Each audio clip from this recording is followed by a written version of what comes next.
Hello learners, welcome back to learn English by Tabassum and this is Tabassum here. So चलिए आज हम discuss कर लेते हैं सीबीएसई क्लास 11th इंग्लिश का जो हमारा चैप्टर 2 है हॉर्नबिल बुक का, which name is we are not afraid to die if we can all be together. इसके most important question and answer जो कि एग्जाम के पॉइंट ऑफ व्यू से बहुत ही ज़्यादा इंपॉर्टेंट हैं, मल्टीपल टाइम रिपीटेड क्वेश्चन हैं, तो आप इनको एक बार ज़रूर प्रिपेयर करना बिफोर योर एग्जाम। इससे प्रीवियस वीडियोज़ में मैं चैप्टर नंबर 1 के इंपॉर्टेंट क्वेश्चन आंसर्स आपके साथ ऑलरेडी डिस्कस कर चुकी हूँ, link in the description box. और जो हमारी दूसरी बुक है स्नैपशॉट्स, उसके भी सभी चैप्टर्स के लिंक आपको डिस्क्रिप्शन बॉक्स में मिल जाएंगे। So let's get started. अगर आप मेरे चैनल पर न्यू हैं तो सब्सक्राइब कर लें, बेल आइकन को प्रेस कर लें, सो दैट आपके पास इसी तरीके की इंपॉर्टेंट एंड यूजफुल वीडियोस पहुंचती रहें, इंग्लिश का सिलेबस आपका इजीली कंप्लीट होता रहे। एंड हाँ, अगर आपके पास अदर सब्जेक्ट्स हैं तो उसके लिए आप मेरे दूसरे चैनल को विजिट कर सकते हैं, विच name is PSC for CBSE। वहाँ पर आपके अदर सब्जेक्ट्स कंप्लीट कराए जा रहे हैं, इसका लिंक भी आपको डिस्क्रिप्शन बॉक्स में मिल जाएगा। तो चलिए देख लेते हैं we are not afraid to die, इसके important question and answers, explanation भी हम यहाँ पर देखने वाले हैं।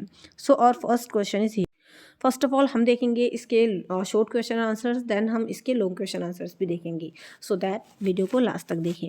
पहला जो क्वेश्चन है वो है, how did the first leg of their voyage pass, यानी जो उनकी जल यात्रा का पहला चरण था वो किस तरीके से कंप्लीट हुआ। फर्स्ट जो उनका टाइम था, जो पहला जल यात्रा थी उनकी, उसका फर्स्ट पीरियड उन्होंने कैसे कंप्लीट किया। What additional safeguard did the captain take on before heading east, और क्या क्या एडिशनल सेफ गार्ड लिए थे कैप्टन ने जब वो ईस्ट की तरफ निकले। ठीक है, तो बेसिकली ये एक समुद्री यात्रा थी जिसके लिए लोग जाने वाले थे, तो उसका जो फर्स्ट लेग था वो किस तरीके से इनका कंप्लीट हुआ और क्या क्या सेफ्टी के साथ ये लोग निकले। आंसर है from Plymouth England, the voyagers started on round the world voyage in July 1976 in their boat Wave Walker. So देखो, प्लेमेट से इंग्लैंड के लिए जो वॉयजर्स थे उन्होंने वर्ल्ड की जल यात्रा करने के लिए लोग निकले। कब निकले? इन जुलाई 1976 अपनी बोट में, और उस बोट का नाम क्या था? Wave walker. ये आपको याद रखना है, बोट का नाम क्या था? Wave walker. तो वेव वॉकर में ये लोग अपनी उस जल यात्रा को कंप्लीट करने के लिए निकले थे, जिसमें इन्होंने पूरे वर्ल्ड की जल यात्रा एक तरीके से करनी थी। ठीक है, the first leg of there 3-year long journey past pleasantly, जो पहला लेग था उनकी इस 3 साल की लॉन्ग जर्नी का, वो आराम से निकल गया। पहला जो टाइम था वो, मतलब एक पहला जो चरण था वो आराम से इन्होंने पूरा कर लिया। ठीक है, और इनकी जर्नी कितने टाइम की थी? 3 years की लॉन्ग जर्नी ये लोग प्लान करके निकले थे, है ना। They sail down the west coast of Africa to Cape Town, जो लोग सेल डाउन हुए वेस्ट कोस्ट की अफ्रीका के वेस्ट कोस्ट की तरफ, केप टाउन को। There before heading the captain to on 2 crewmen to help them tackle the world's one of the roughest sea, the Southern Indian Ocean। और इसके लिए इन लोगों ने जाने से पहले कैप्टन ने क्या किया? 2 क्रूमैन भी लिए, 2 क्रूमैन अपने साथ इन्होंने ले लिए ताकि वो इनकी हेल्प कर सकें अगर इनको रफेस्ट सीज भी देखने पड़े, है ना, बुरा मौसम देखना पड़े रास्ते में, या फिर जो समुद्र थे उनका रफ जो एक एटीट्यूड था, अगर वो इनको झेलना पड़ जाए साउदर्न इंडियन ओशंस का, तो उसके लिए इन्होंने 2 क्रूमैन भी लिए थे। तो इस तरीके से इनका जो पहला चरण था वो आसानी से पार हो गया प्लीजेंटली, और ये एडिशनल सेफ गार्ड ये लेकर के चले थे। नेक्स्ट क्वेश्चन देख लेते हैं, what did welcome the voyagers facing in the beginning of the second leg of their journey. तो second leg of their journey में जैसे ही इन लोगों ने एंटर किया तो इन सभी जल यात्रियों ने क्या क्या चीज़ें फेस की, ये आपको बतानी है। स्टार्टिंग में ही जैसे ही इन्होंने second leg of their journey शुरू की तो स्टार्टिंग में ही इनको क्या क्या चीज़ें फेस करनी पड़ी। पहला तो इनका प्लीजेंटली निकल गया। आंसर है, on the second day out of Cape Town the voyagers began to face strong gales. जैसे ही ये सेकंड डे पर सेकंड डे के लिए निकले केप टाउन के लिए, तो इन सभी वॉयजर्स ने फेस किया क्या? स्ट्रॉन्ग गेल्स, यानी बहुत ज़्यादा आंधी इन्होंने जो है फेस की। The gales didn't die out soon but continued for the next few weeks, और ये जो आंधियाँ थी ना वो जल्दी से थमी नहीं, बल्कि ये लगातार आने वाले कुछ हफ्तों तक ऐसे ही चलती रहीं। But what became a great cause of worry was the alarming size of the waves up to 15 meters as high as the mainmast of their boat। लेकिन इससे भी ज़्यादा अलार्मिंग क्या था, इससे भी ज़्यादा परेशान करने वाली बात ये थी कि भाई जो वेव्स थी ना, जो लहरें थी वो 15 मीटर से भी ऊपर जा रही थी, और ये उनकी बोट के लिए अच्छा नहीं था, है ना। बोट के अंदर भी वेव्स आ सकती थी। Later instead of improving the bad weather change to worse, the waves become gigantic. ठीक है, लेकिन इसके बाद इसके बाद वेदर इम्प्रूव होने की जगह और ज़्यादा बुरा हो गया और वो जो वेव्स थी वो जाइगेंटिक हो गई, यानी उन वेव्स ने और विशाल रूप ले लिया। Now let's see the third question जो कि है how did the voyagers celebrate their Christmas and where. तो भाई वोयाजर्स ने अपना क्रिसमस कहाँ पर सेलिब्रेट किया है ना, और कैसे सेलिब्रेट किया, मतलब ये जो जल यात्री थे इन सभी ने अपना क्रिसमस कहाँ और कैसे सेलिब्रेट किया, तो आपको बताना है। On the Christmas day the voyagers were 3,500 kilometres east of Cape Town in the southern Indian Ocean. जब क्रिसमस डे आया तो ये सभी वोयाजर्स जो है वो 3,500 किलोमीटर थे east of Cape Town in southern Indian Ocean में। Though the sea was rough they enjoyed a wonderful day holiday. हालांकि जो मतलब सी था, समुद्र था, वो काफ़ी रफ था, लेकिन फिर भी इन सभी ने एक काफ़ी वंडरफुल हॉलीडे एंजॉय किया। They celebrated Christmas singing carols complete with a Christmas tree they had carried with them. और इन सभी ने क्रिसमस सेलिब्रेट किया और कैरोल सिंग किए और अपना क्रिसमस इस तरीके से कंप्लीट किया, और उस क्रिसमस ट्री के साथ इन्होंने सेलिब्रेट किया जो ये लेकर के आए थे अपने साथ। Santa Claus brought children presents on the Christmas eve. और सेंटा क्लॉज ने जो है बच्चों को क्रिसमस भी दिए, मतलब प्रेजेंट्स भी दिए क्रिसमस ईव में। Though they expected the weather to improve but it didn't. हालांकि ये लोग एक्सपेक्ट कर रहे थे तो कि काश जो है मौसम सुधर जाए, है ना, इम्प्रूव हो जाए वेदर, बट ऐसा नहीं हुआ। चलिए नेक्स्ट क्वेश्चन है after the wave storm there was water water everywhere how. कि जब वेव स्टॉर्म मतलब वेव स्टॉर्म के बाद सब तरफ पानी पानी था, जब जो है वेव आ गई, बड़ी बड़ी लहरें आ गई, तो उसके बाद क्या हुआ कि सब तरफ पानी ही पानी था। कैसे, ये आपको बताना है। आंसर है the vertical and towering wave broke over the ship with a tremendous explosion. Vertical और टॉवरिंग वेव्स जब आई शिप के ऊपर तो उस इतनी खतरनाक वो वेव्स थी कि उन्होंने शिप को क्या कर दिया, तोड़ दिया एक तरीके से, मतलब शिप में बहुत ज़्यादा तबाही सी ला दी, और एक भयंकर जो एक्सप्लोजन था वो शिप के अंदर हो गया, भयंकर विशालकाय तबाही उसने मचा दी। It's sent a torrent of green and white water over the ship. और इन वेव्स ने क्या किया, ग्रीन और वाइट वाटर की बड़ी बड़ी धारें जो हैं वो शिप के ऊपर छोड़ दी। The tossed the ship horizontally and vertically.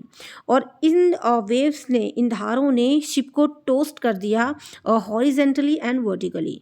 Water water everywhere captain could feel that the ship had over water below in it. हर जगह पानी पानी था और कैप्टन को ये फील हुआ कि भाई हाँ, शिप के अंदर भी केवल पानी ही था।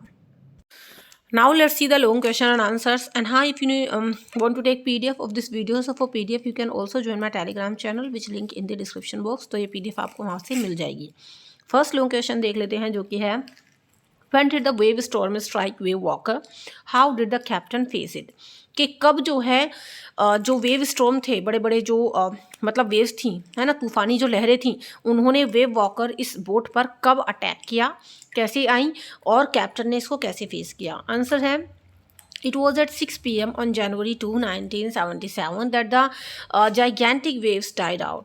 ये टाइम था 2 जनवरी 1977 का शाम के 6 बजे की बात है कि वो जो विशालकाय जो लहरें थी ना वो शिप पर आई विद एन ऑमिनियस साइलेंस। और बड़ा एक क्या ना अशुभ संकेत था, बहुत ही अशुभ संकेत था, और एकदम शांति के साथ ही आई। The wind dropped and the sky grew a perfectly vertical wave twice the height of other waves appeared. तो इतना शांति से आई। इसमें क्या हुआ, जो हवाएं थी वो चल रही थी, जो स्काई था वो ग्रे हो गया, परफेक्टली वर्टिकल एक वेव जो है वो आकर शिप पर गिरी, 2 बार गिरी, और जो हाइट थी ना अदर वेव्स की वो भी काफ़ी ऊंची थी। With a tremendous explosion. और इसने क्या किया, भयंकर तबाही ला दी शिप के ऊपर। It ब्रोक्स over the ship shaking it's deck and sending a torrent of green and white water over it. और इसने शिप के डेक को भी तोड़ दिया, जो डेक था वो हिल रहा था, शेक हो रहा था, है ना, और एक टॉरेंट यानी एक धार छोड़ी इन वेव्स ने ग्रीन एंड वाइट वाटर की पूरे शिप के ऊपर। Captain's had smashed into the wheel, he flew overboard and sinking below the waves. जो कैप्टन का हेड था, क्योंकि पूरा शिप में एक हलचल हो गई थी, तबाही हो गई थी, तो कैप्टन का जो हेड था वो व्हील्स में जाकर टकराया और चारों तरफ पानी ही पानी हो गया, और कैप्टन जो है वो वेव्स में जो है सिंक होने लगा, डूबने लगा।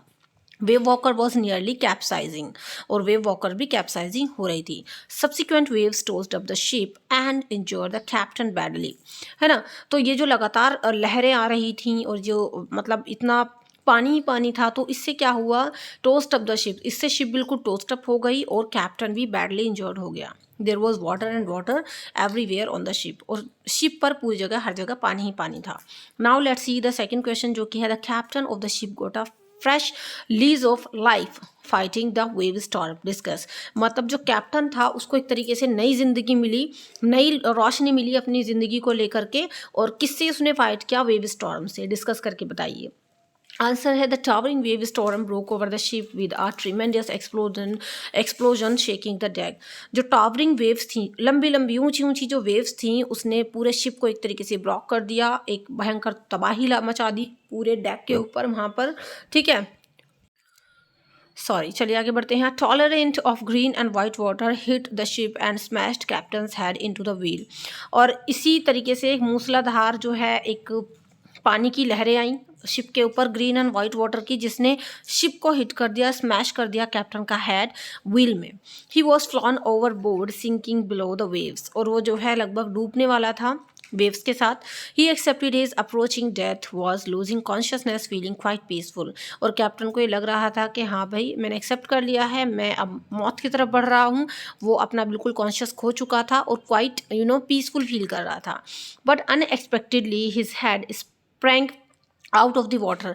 लेकिन अचानक से क्या हुआ, एक्सपेक्टेड भी नहीं था ऐसा, कि अचानक से उसका सिर जो है पानी से बाहर आने लगा। He grab the guard rails of the tossing ship and sailed into the boat's main boom. वो ग्रैब किया गार्ड रेल की तरफ, टोजिंग शिप क्या, and sail into the boat main boom पर आ गया। Subsequent waves tossed him around the deck, है ना। और लगातार इस तरीके से जो वेव्स हो रही थी उसने टोस्ट कर दिया उसको around the deck. cracked his ribs and filled his mouth with blood and broken teeth। और जब ऐसे वो उछल उछल कर इधर उधर गिर रहा था, तो इससे उसकी जो रिब्स थी वो क्रैक हो गई, उसका जो माउथ था वो ब्लड से फुल हो गया, और उसके जो टीथ थे वो ब्रॉक हो गए, टूट गए। Somehow he found the wheel and lined up the stern for the next wave and hung on। किसी तरीके से उसको व्हील मिला और उसने लाइन अप किया और कुछ नेक्स्ट वेव तक वो वहीं पर अटका रहा। Thus the captain got a new lease of life after the wave storm। इस तरीके से कैप्टन ने एक तरीके से नई जिंदगी पाई इस वेव स्टॉर्म के बाद। सो गाइज विद दिस मैंने आपको यहाँ पर इस चैप्टर के most important short as well as long question answers बता दिए हैं। आई होप आपको अच्छे समझ में आ गए होंगे। If you like this video so make sure like share और सब्सक्राइब जरूर करें। एंड हाँ, डिस्क्रिप्शन बॉक्स में आपको प्रीवियस वीडियोस के लिंक मिल जाएंगी। पीडीएफ के लिए you can also join my Telegram channel, link in the description box. और पीएससी फॉर सीबीएसई पर आपके अदर सब्जेक्ट्स चल रहे हैं तो उसको भी एक बार देख लेना। तो चलिए, do like share comment and subscribe. Till then be a learner and learn English. Thank you and good bye.